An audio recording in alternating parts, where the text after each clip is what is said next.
నమస్తే welcome to YoYo TV. So ప్రస్తుతం మనతో పాటు లోకేష్ యాదవ్ గారు ఉన్నారు, కాంగ్రెస్ పార్టీ అధికార ప్రతినిధి. ఒకసారి మాట్లాడదాం, ఎందుకంటే ఈరోజు కాంగ్రెస్ పార్టీ 6 గ్యారెంటీలు అప్లికేషన్ ప్రక్రియ కూడా స్టార్ట్ చేసింది. సో ఎట్లా ఉంది ఆ ప్రక్రియ పరిస్థితి ఎట్లా ఉంది, సో 6 గ్యారెంటీలు అమలయ్యే ఛాన్స్ ఉందా లేదా అని ఒకసారి మాట్లాడదాం. అన్న నమస్తే. నమస్తే అన్న, మరి ఎట్లా 6 గ్యారెంటీల ప్రక్రియ అయితే స్టార్ట్ అయింది, అప్లికేషన్ ప్రక్రియ. సో ఎట్లా సాగుతుంది అసలు? ఖచ్చితంగా ఈ రోజు నుంచి జనవరి 6వ తారీఖు వరకు ఈ 6 గ్యారెంటీ స్కీమ్స్ సంబంధించినటువంటి అంశాల మీద తెలంగాణ రాష్ట్రంలో ఉన్నటువంటి ప్రజలందరి చేత దరఖాస్తుల స్వీకరణ కార్యక్రమం ఉంటుంది. కాబట్టి ఈ రాష్ట్రంలో అప్లికేషన్ చేసుకున్న ప్రతి వ్యక్తి దగ్గర నుంచి ఏ విధంగా ఈ 6 గ్యారెంటీ స్కీమ్స్కి తెల్ల రేషన్ కార్డుకి ఎవరు అర్హులు ఉన్నారు, 2500 రూపాయల మహిళకి ఇచ్చేటువంటి స్కీమ్స్లో ఎవరు అర్హులు ఉన్నారు, అదేవిధంగా మిగతా కార్యక్రమం మొత్తం కూడా ఏదైతే కార్యక్రమం అన్నిటి కూడా ప్రతి ఒక్కరు కూడా దీంట్లో అర్హులను బట్టి ఎంపిక జరుగుతుంది. అందుకోసము కాంగ్రెస్ పార్టీ ఉద్దేశం ఒకటే, పూర్తి స్థాయిలో తెలంగాణ ప్రాంత ప్రజలందరూ కూడా, పేద ప్రజలు, తెలంగాణ ప్రజలు, బడుగులు, బలహీనులు, దళితులు, గిరిజనులు, ఆదివాసులందరూ కూడా ఏకమై తెలంగాణ రాష్ట్రం సాధించినటువంటి ఏకమైనటువంటి ప్రజలు మొత్తం కూడా రాక్షస పరిపాలన పోవాలి, కుటుంబ పరిపాలన పోవాలి, అవినీతి పరిపాలన పోవాలి అని ఒక ముక్త కంఠంతో చైతన్యవంతమైన ప్రజలందరూ కూడా చైతన్యమై కాంగ్రెస్ ప్రభుత్వాన్ని ఏర్పాటు చేయడంలో కీలక భూమిక పోషించారు.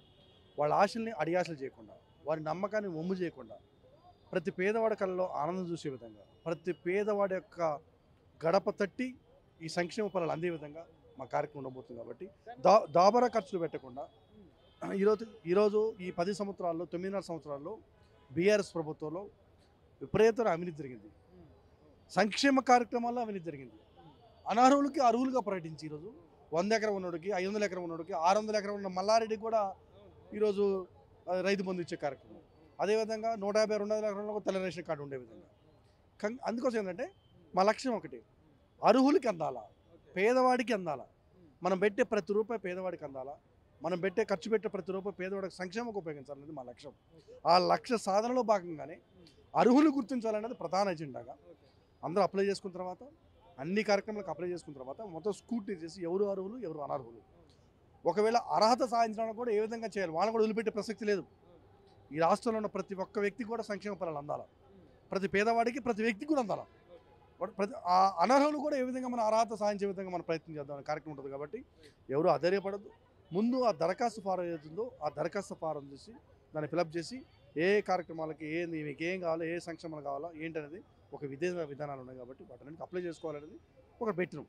దానిలో భాగంగా కార్యక్రమం చూసుకుంటే ఒకటి ఈ సోషల్ మీడియాలో కూడా ఒకటి తెల్ల రేషన్ కార్డు మీద కూడా కొన్ని తప్పుడు ఆరోపణలు కూడా వస్తున్నాయి. ఏంటంటే ఇప్పుడు గత 10 సంవత్సరాల నుండి రేషన్ కార్డు అనే ఇష్యూనే రాలేదు, ఇప్పుడు ఈ తెల్ల రేషన్ కార్డు అనే ఇష్యూ బయటికి తెచ్చి ప్రజలని మోసం చేస్తుంది కాంగ్రెస్ పార్టీ అని చెప్పేసి కొంచెం ఆరోపణలు కూడా వినిపిస్తున్నాయి సోషల్ మీడియాలో కానీ అటు ప్రతిపక్షాలు. సో దీని మీద మీరు ఏమి ఇస్తారు క్లారిటీ? ఇప్పుడు ప్రతిపక్షాల కేసీఆర్ ప్రభుత్వంలో పనిచేసిన మంత్రులు కానీ, మాట్లాడేటువంటి మాజీ ఎమ్మెల్యేలు, మాజీ మంత్రులు సిగ్గు శరం ఏమైనా ఉంటే మాట్లాడడానికి, ఈ 10 సంవత్సరాల కాలంలో ఈ రాష్ట్రంలో ఒక్క తెల్ల రేషన్ కార్డుని ఇచ్చారా?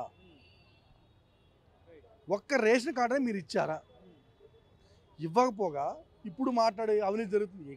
అసలు ఏమిడికి ఏమి కాలేదు. అసలు ఇంకా మా మినిస్టర్ ఛాంబర్లో ఒకవేళ పిఏలు, ఓఎస్డీలు పూర్తి స్థాయిలో అపాయింట్మెంట్ కాలేదు, ఇంకా అసలు కనీసం లెటర్ ఫ్యాల్డ్ కాలేదు. ఇంకా వాళ్ళ రివ్యూస్, మీరు చేసిన అవినీతిని బయట పెట్టడానికే రివ్యూస్ జరుగుతున్నాయి మొత్తం కూడా.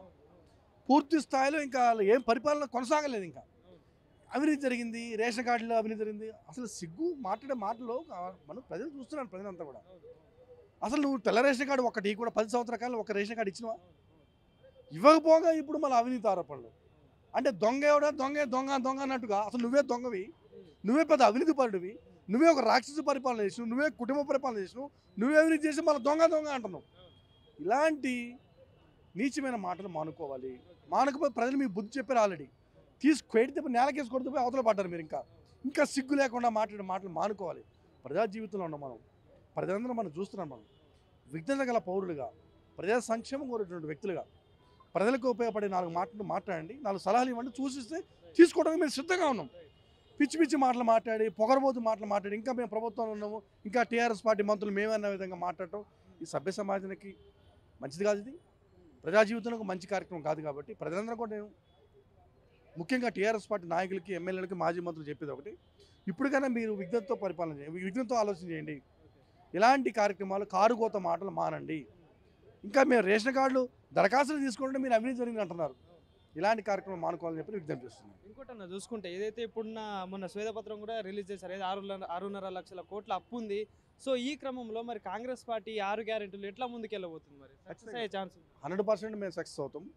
6,70,000 కోట్ల రూపాయలు అప్పు చేశారు వీళ్ళు దుర్మార్గులు మొత్తం కూడా. దోసుకున్న తెలంగాణ నడ్డిరిసి పడేశారు, మొత్తం ఎన్నుముక్కలు గుంజి పడేశారు ఎట్లా అంతా. ఆయనను మీ ఆధార పట్ల నువ్వు మనం ఒక పిల్లవాడు స్కూల్కి పోయే పిల్లవాడు 9th క్లాస్ 10th క్లాస్ పోతున్నప్పుడు ప్రోగ్రెస్ రిపోర్ట్ ఉంటుంది. ప్రోగ్రెస్ కార్డు ఇది ఫస్ట్ క్లాసా, సెకండ్ క్లాస్లో పాస్ అయినా, థర్డ్ క్లాస్లో పాస్ అయినా, அதுக்கு వచ్చి మార్కులన్నీ ఫెయిల్ అయ్యింది పాస్ తెలియపరచాలి కదా టీచర్కి. అసలు నువ్వు ప్రోగ్రెస్ లేకుండా క్లాసులో ఎట్లా పోతున్నావు, నువ్వు అప్డేట్ ఎట్లా అవుతున్నావు, నువ్వు నెక్స్ట్ క్లాస్ పోవాలంటే ప్రోగ్రెస్ ఉండాలి కదా. ప్రోగ్రెస్ లేకుండా ఎట్లా అవుతున్నావు, తల్లిదండ్రులు తెలియాలి కదా. ₹1,00,000 ఫీజు కట్టే పిల్లగాడికి ప్రోగ్రెస్ కార్డు ఇంటికి పంపిస్తే వాళ్ళ తల్లిదండ్రులు కూర్చొని ఇది మ్యాథ్స్ అని వచ్చినాయి, సోషల్ అని వచ్చినాయి, జనరల్ స్టడీస్ వచ్చి మార్కు తెలియాలి కదా. మార్కు తెలియకపోతే నీ తల్లిదండ్రులకు తెలియదు నువ్వు చదువు చెబుతున్నా చెప్పట్లేదని. నువ్వు దాంట్లో పాస్ కాకపోతే నీకు అప్లికేషన్ ఉండదు నెక్స్ట్ క్లాస్ పోవడానికి. అందుకని మేము పరిపాలన 10 సంవత్సరాల పరిపాలన చేశారు. కొత్త రాష్ట్రం ఏర్పడిన ప్రజలను తెలియపరచాలా. ఈ రాష్ట్రానికి అప్పులేని ఉన్నాయి, ఆదాయంతో ఉంది, మనం ఎంత అవినీతి చేశారు వీళ్ళంతా తెలియపరచకుండా పరిపాలన చేయడం అనేది సమంజసం కాదు. క్లీన్ చిట్గా ఈ తెలంగాణ ప్రాంతంలో 10 సంవత్సరాలుగా టీఆర్ఎస్ ప్రభుత్వం ఏం చేసింది, అప్పులేని ఉన్నాయి, ఆదాయం ఎంత అవినీతి చేశారు ప్రజలు ఖచ్చితంగా బరాబర్ చెప్తాం. అది మేము బరాబర్ చెప్తాం. మీ సంగతి ప్రజాక్షేత్రంలో తెలుస్తాం. మీరేదో మసిపూసి మారేడు పని చేసి మేము దొంగతనం చేసినాం, మేము మొత్తం దోసుకున్నాం, తెలంగాణ నడ్డిరిసినాం, పార్టీ తప్పుడు ఆరోపణలు చేస్తుందని చెప్పి కేటీఆర్ కూడా అంటున్నారు కదా. అది ఆరోపణ చేయడం మేము ఆరోపణలేనండి. చేసిన అభివృద్ధి మీద కాంగ్రెస్ పార్టీ ప్రజల్లోకి తప్పుడు ప్రచారం చేస్తుందని చెప్పి కేటీఆర్ కూడా గతంలో అన్నాడు కదా. ఏం ఆరోపణలు చేసింది? ఇప్పుడు ఇవి ఇచ్చినటువంటి ఈ రివ్యూ మొత్తం ఎవరు చేశారు?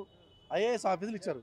మేము లెక్కల నేను లేకపోతే లోకేష్ యాదవ్ నేను లేకపోతే పీసీసీ అధికార ప్రతినిధిగా ఇంకొక జనరల్ సెక్రటరీ ఇంకో సెక్రటరీ వచ్చి మేము లెక్కలు రాసిస్తే మా బట్టి గారికో మా రేవంత్ రెడ్డి గారికి ఇచ్చిన లెక్కలు చెప్పలాళ్ళు నిపుణుల చేత ఐఏఎస్ ఆఫీసులు ఇచ్చినటువంటి లెక్కల ప్రకారము ఏ డిపార్ట్మెంట్లో ఏ సెక్షన్లో పనిచేసినటువంటి ప్రిన్సిపల్ సెక్రటరీస్ ఇచ్చినటువంటి రిపోర్ట్ని ఆధారం చేసుకొని వాళ్ళు ఇచ్చిన లెక్కల ప్రకారం బయట పెట్టారు. ప్రభుత్వ అధికారులు ఇచ్చిన లెక్కలండి అవి. మేము ఇచ్చిన లెక్కలు కాదు. దుర్మార్గులారా మీరు మాట్లాడే సిగ్గుసరి ఉండాలి మీకు ఏమన్నా. మేము ఇచ్చిన లెక్కలు కాదు అవి. ప్రభుత్వ అధికారులు బ్యూరోక్రాట్స్ ఐఏఎస్ ఆఫీసులు ఇచ్చినటువంటి లెక్కల్ని ప్రజల ముందు పెడుతున్నాం. అది వాటిని లెక్కలు వాటి సమాధానం చెప్పడరా అంటే అది తప్పు చెప్పారు, ఇది చెప్పారు, అది ఏం తప్పు చెప్పారు అంటే ఇప్పుడు ఐఏఎస్ ఆఫీసులు చెప్పింది తప్ప, వాళ్ళు చెప్పింది తప్ప, ఎవరు తప్పు? మేము ఇచ్చిన లెక్కలు కాదు. మీరు పరిపాలన చేస్తే మీ పరిపాలన మీ కింద సెక్రటరీగా పనిచేసినటువంటి ఐఏఎస్ ఆఫీసులు ఇచ్చిన లెక్కల్ని ముందు పెట్టినవి. వాటి లెక్కలు చెప్పడరా అంటే తప్పు చెప్పారు. ఎవరు తప్పు చెప్పారు? తప్పు ఎవరు చెప్పారు? మీరు దొంగతనం చేశారు, దొంగతనాన్ని కప్పుపుచ్చుకోవడం కోసం అవినీతి చేశారు. దాని కాళేశ్వరం బ్రహ్మాండం పిల్లలు కూలిపోతున్నాయండి అక్కడ. నీకు అక్కడ క్లియర్గా మీరు చేసిన అవినీతి క్లియర్ కనపడుతుంది, కంటికి కనపడుతుంది. కాబట్టి ఈ సమాజం మిమ్మల్ని క్షమించదు. ప్రజాక్షేత్రంలో మాట్లాడే అర్హత మీకు లేదు, ప్రజాక్షేత్రంలో పరిపాలించే అర్హత మీకు లేదు. కాబట్టి నాకు తెలిసి మోస్ట్ నేను అనుకోవడం ఏంటంటే లోక్సభ ఎలక్షన్స్ జరిగిన తర్వాత 6-7 నెలల్లో తెలంగాణ ప్రాంతంలో గులాబీ జెండా కనపడదు. టీఆర్ఎస్ ప్రభుత్వం నేలమట్టం అయిపోతుంది. వాళ్ళందరూ కూడా విఘ్నత గల కార్యకర్తలు ఎవరైనా ఉంటే వచ్చి కాంగ్రెస్ పార్టీ జాయిన్ సిద్ధంగా మేమైతే ఆయన మిమ్మల్ని దుర్మార్గుల్ని మీ అవినీతి పరుల్ని మేము జాయిన్ చేసుకోవడం మేము సిద్ధంగా లేము.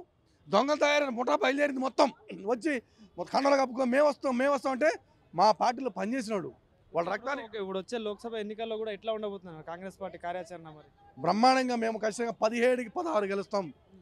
ఖచ్చితంగా తెలంగాణ ప్రాంతంలో రాబోయే లోక్సభ ఎలక్షన్లో 16 స్థానాలు ఖచ్చితంగా కాంగ్రెస్ పార్టీ గెలవబోతుంది. ఇది అక్షరాలు రాసి పెట్టుకోండి. ఈరోజు చెప్తున్నాను, తెలంగాణ ప్రజల మొత్తం కూడా వన్ సైడెడ్గా ఏకపక్షంగా తీర్పిడే సిద్ధంగా ఉన్నారు. కాబట్టి మేము 100% కాంగ్రెస్ పార్టీ 17-16 గెలిచే స్థానం ఉంది. కాబట్టి ఖచ్చితంగా మేము 16 గెలిపిస్తాం. కేంద్రంలో రాహుల్ గాంధీ ప్రధానమంత్రి కాబోతున్నారు. కాబట్టి యూపీఏ పక్షాల యూపీఏ పక్షాల ఇండియా కూటమి పక్షాల మొత్తం కూడా కాంగ్రెస్ పార్టీ సింగిల్ మెజార్టీ తోటి రాహుల్ గాంధీ ప్రధానమంత్రి కాబోతుండు.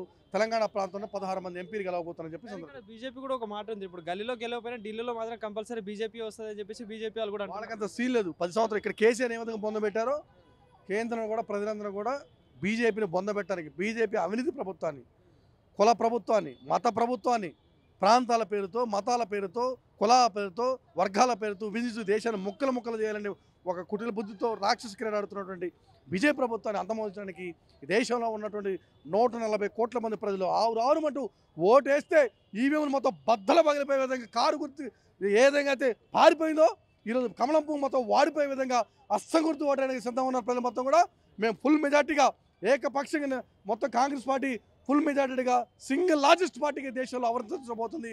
మా నాయకుడు యువ నాయకుడు భారత జోడో యాత్రతో 4000 కిలోమీటర్ల పాదయాత్ర చేసినటువంటి మా నాయకుడు దేశానికి ప్రధానమంత్రి కాబోతుందని చెప్పి ఈ సందర్భంగా తెలియజేస్తున్నాను. రైట్ అన్న, థ్యాంక్ యూ.